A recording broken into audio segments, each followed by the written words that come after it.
Shalom, shalom, bonjour, bonjour, Mbote, Nabino Nyonso, Bandeko Bassi, Bandeko Mibali. Nous sommes encore une fois de plus revenus avec notre chaîne. Ça fait des années qu'on avait pris un peu de temps pour revenir au live, revenir à la publication de nos émissions pour certaines raisons.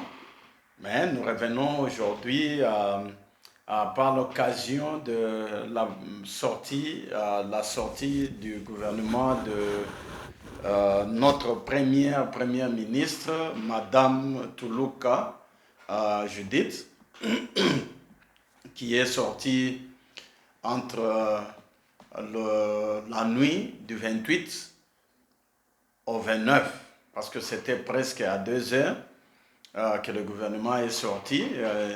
Nous sommes très contents que le gouvernement soit enfin sorti parce que les gens commençaient à se poser beaucoup trop de questions. Et ce gouvernement n'est pas aussi réduit comme il devait l'être et comme on pensait qu'il sera réduit. Alors, nous sommes quand même contents que le gouvernement de notre pays est enfin en place.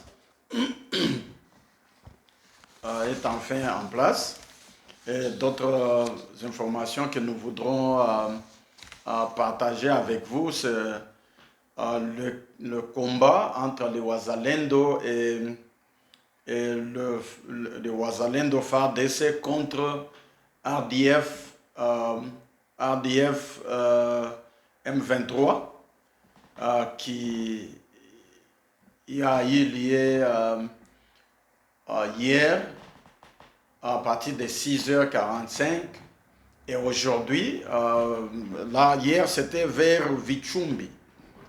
C'était vers la pêcherie de Buchumbi, Vichumbi, en territoire de Rutshuru, que à partir de 6 heures, il y a eu des combats farouches. Nous sommes très contents que le gouvernement ne recule pas, que nos forces ne reculent pas. Et nous souhaitons que, nous suggérons que si on demande au président de négocier, qu'il fasse encore semblant comme il a de bonnes stratégies pour retarder les choses afin de mieux se préparer, qu'il fasse la même chose en disant que non, nous allons parler avec Rwanda. En attendant, il prépare l'armée, il prépare l'attaque, mais cette fois-ci, nous ne devons pas attendre que les ennemis de notre pays puissent continuer à foncer, puissent continuer à nous attaquer. Nous restons à la défensive. Nous devons continuer avec l'offensive jusqu'à la fin. Nous n'avons pas le temps de pouvoir attendre. Nous devons continuer. Ok. Dans le gouvernement, il y a plusieurs ministres de l'ancien gouvernement qui sont revenus. Et il y a de nouveaux qui sont aussi entrés en jeu. Nous leur souhaitons tous bonne chance, car nous ne pouvons pas les juger maintenant et nous ne pouvons rien changer en nous lamentant sur les noms ou le visage que nous n'aimons pas.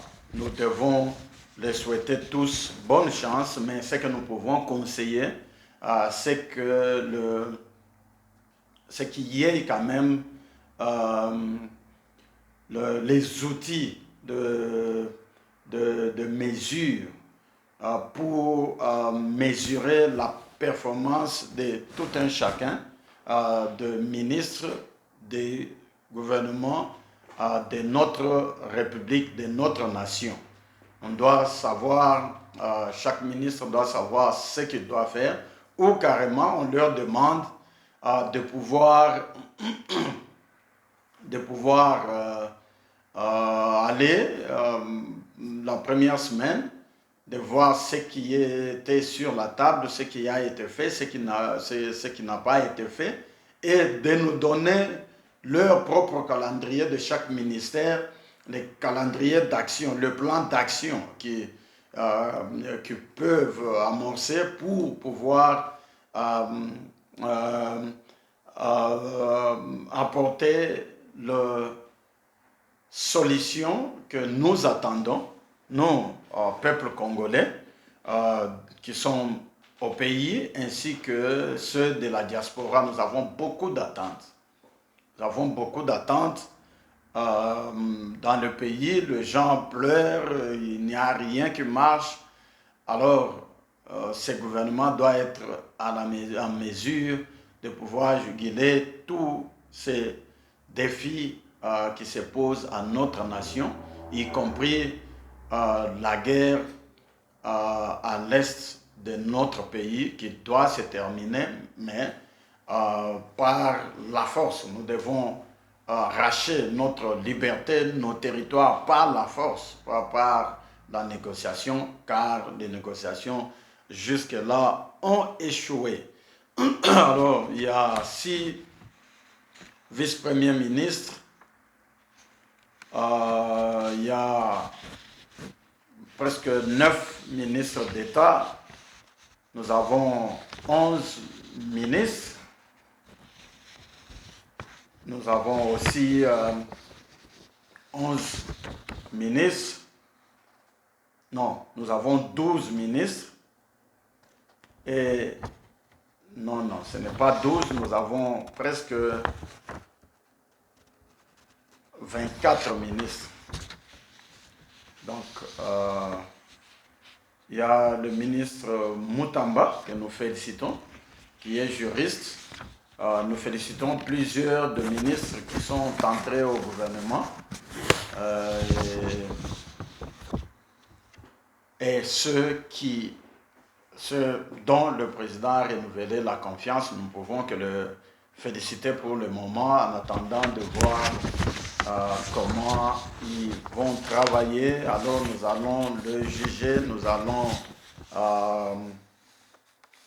voir ce qu'ils sont capables de faire. S'ils sont incapables, alors nous allons dire notre mécontentement.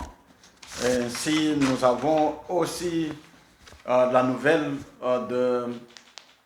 de combat contre le M23 qui se sont déclenchés pendant la journée d'aujourd'hui. À 4 heures du matin, ils ont été attaqués par le FARDC. Ils ont eu vraiment le feu, la force de feu de FARDC à partir de 4 heures. Et le combat continue encore à se dérouler. Et bientôt, nous aurons les nouvelles du front. Et nous croyons que nous aurons le temps de pouvoir revenir pour vous informer encore. Un autre dossier, c'est celui de l'hôtel de ville. Il y a, je crois, au mois de février, Ngobila est allé réceptionner les engins, les outils pour la salubrité dans la ville de Kinshasa. Et ce matériel continue à être stocké, bloqué à la frontière. Nous ne savons pas pourquoi. Le gouvernement doit vérifier si c'est pour aider le pays. On doit aider aussi les investisseurs et aider la ville à pouvoir faire entrer ce matériel qui doivent aider le pays, qui doivent aider la ville et lutter contre l'insalubrité. Dans le dossier du gouvernement, il y a une dame qui est appelée Noëlla. Vraiment, c'est un cas malheureux. C'est un cas malheureux, mais les gens doivent savoir pardonner. Nous devons savoir pardonner. Ce sont des erreurs de la jeunesse. mais seulement cela doit donner une leçon à nos jeunes de savoir comment se comporter d'une manière responsable, Il ne faut pas vivre dans la légèreté totale, car vous ne savez pas ce que le Seigneur a dans le dépôt pour vous. Vous ne savez pas ce que le Seigneur peut faire pour votre vie demain. Vous voyez, maintenant, ça crée des problèmes pour le pouvoir, pour le président, pour notre sœur, mais nous demandons vraiment que les gens sachent pardonner. Ce sont les erreurs qu'elle a commises dans sa vie passée avec une forte légèreté. C'est seulement malheureux qu'elle a été nommée à un poste qui engage la jeunesse. Elle devait être un bon modèle, mais elle peut aussi démontrer qu'elle a changé et qu'elle se répand de ce qu'elle a, la vie qu'elle a vécue avant. Chacun de nous commet des erreurs. Vous savez, dans le cas de notre Seigneur Jésus-Christ, il y a eu une femme qu'on a amenée devant lui qui a été trouvée en cas de flagrance. Et c'était presque la même chose. Le Seigneur a dû pardonner, mais il a demandé qu'elle ne puisse plus reprendre. Si c'est la vie qu'elle continue à mener, ça, ce n'est pas une bonne chose. Mais si c'est une vie passée, alors on peut encore donner la chance à notre sœur de pouvoir évoluer, de pouvoir saisir cette chance, de pouvoir servir de modèle en disant voilà ce que j'ai été, je me suis repenti, voilà là où Dieu m'a amené. Démontrer aux jeunes que ce sont le genre d'erreurs qui peuvent bloquer leur vie dans le futur si ils s'hasardent à commettre les mêmes erreurs comme elle. Alors, nous demandons qu'on puisse la pardonner et qu'elle puisse continuer avec sa fonction ministérielle. Nous ne sommes pas tous parfaits. Même ceux qui pointent les doigts, il y a 4 doigts qui retournent aussi vers eux-mêmes. Le dernier dossier, la dernière information que nous allons partager et analyser, c'est les contrats militaires avec le gouvernement, entre le gouvernement congolais et le gouvernement russe. Ce contrat a été avalisé par le gouvernement russe, je crois depuis le 5 mars. Le gouvernement russe a approuvé le draft du contrat de la coopération militaire avec le gouvernement de la République démocratique du Congo. Ces informations ont été lancées, c'est déjà en ligne, et je suis en train de lire sur Russian News Agency, l'agence d'information russe. C'est là où j'ai trouvé cette information. Alors, il y a le gouvernement russe a avalisé, a accepté, conformément à l'article 11 de la constitution du gouvernement russe avec les gouvernements internationaux. J'essaie de traduire parce que c'est écrit en anglais. Ceci va concerner les Joint Military Drills and Exercises, c'est-à-dire les exercices militaires qu'ils vont faire ensemble et le tir ensemble, donc les exercices militaires ensemble avec la participation et le contrôle des DRITS, mais cela sous invitation des agences du gouvernement congolais, des agences militaires. Ils peuvent inviter leurs bateaux de guerre. Ça, c'est une très bonne chose, où les appareils de guerre, les avions de guerre, mais ils ne peuvent venir que par invitation du gouvernement congolais, et ils vont aussi avoir la charge d'entraîner, de former et d'entraîner le militaire congolais. Ça, c'est une bonne chose. Il faut que la balance soit là, parce que notre gouvernement s'est beaucoup plié devant les gouvernements occidentaux, mais nous n'avons pas eu l'aide d'aucun de ces gouvernements. Et c'est pourquoi on devait aussi trouver un pays qui pouvait nous soutenir, parce que c'était devenu comme si on était totalement seul, abandonné de tous. Mais maintenant, je crois qu'avec la Russie, le gouvernement congolais peut avoir une forte armée. Les forces militaires peuvent être bien entraînées, et avec cette nouvelle coopération, je crois que nous serons, comme pays, bien positionnés sur le plan international. Mais nous devons garder notre liberté, et nous pouvons aussi rester toujours comme les non-alignés et coopérer avec d'autres pays qui peuvent nous être utiles et qui peuvent nous être favorables, mais avec sous une force un peu balancée, pas comme leurs enfants, comme nous étions avant, où ils pouvaient taper sur nous, on nous attaque, ils nous disent de ne rien faire, ils ne nous donnent rien, et nous devions seulement subir. Je crois que c'est une bonne chose, c'est une bonne option, comme notre peuple demandait.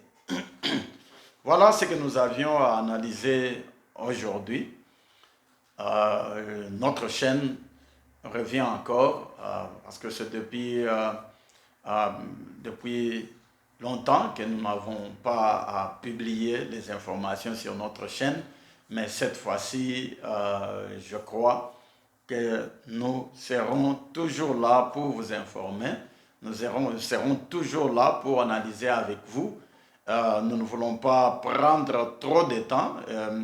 Nous sommes motivés par le fait que parfois nous cherchons à trouver les informations de chez nous. Vous vérifiez les titres, et quand vous entrez dans le vidéo qui sont publiés, vous trouvez que le titre et le contenu ne correspondent vraiment pas. Les gens parlent d'autre chose et ils ne parlent rien, alors absolument rien, de ce que le titre, de ce qui est dans le titre.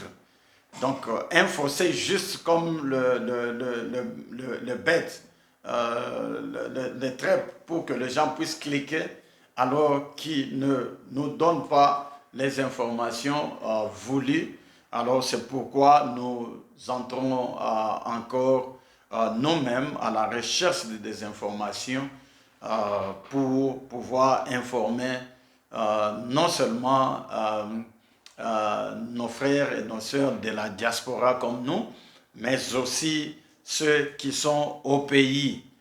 Ce travail, nous l'avons commencé depuis plusieurs années, depuis le pays. Ça nous a créé des problèmes et nous sommes éloignés du pays. Alors nous trouvons que le moment est opportun. On a pris le temps de se former pour plusieurs années, ajouter à ce qu'on connaissait déjà. J'avais un journal et je publiais déjà les informations depuis le pays.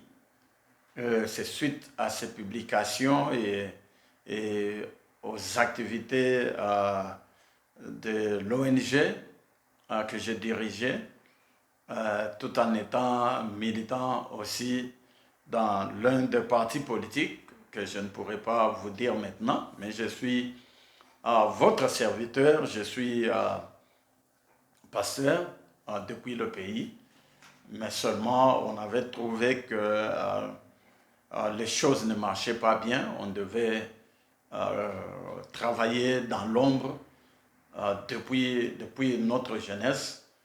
Nous avons travaillé dans l'ombre dans certains grands partis politiques pour pouvoir forcer les choses à changer au pays.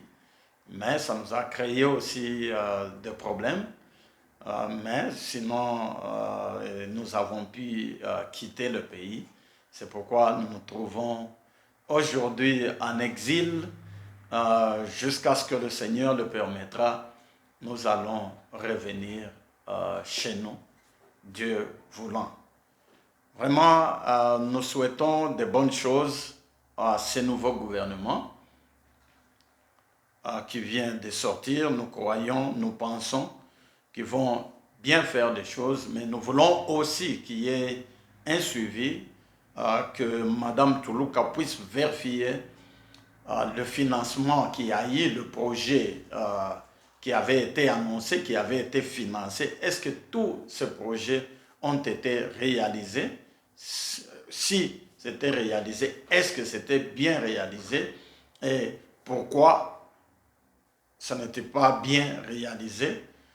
Si l'argent était sorti et combien d'argent était sorti, on doit quand même vérifier, fouiner dans ce qui s'est passé avant pour que ceux qui ont pillé l'argent des contribuables congolais puissent répondre de leurs actes.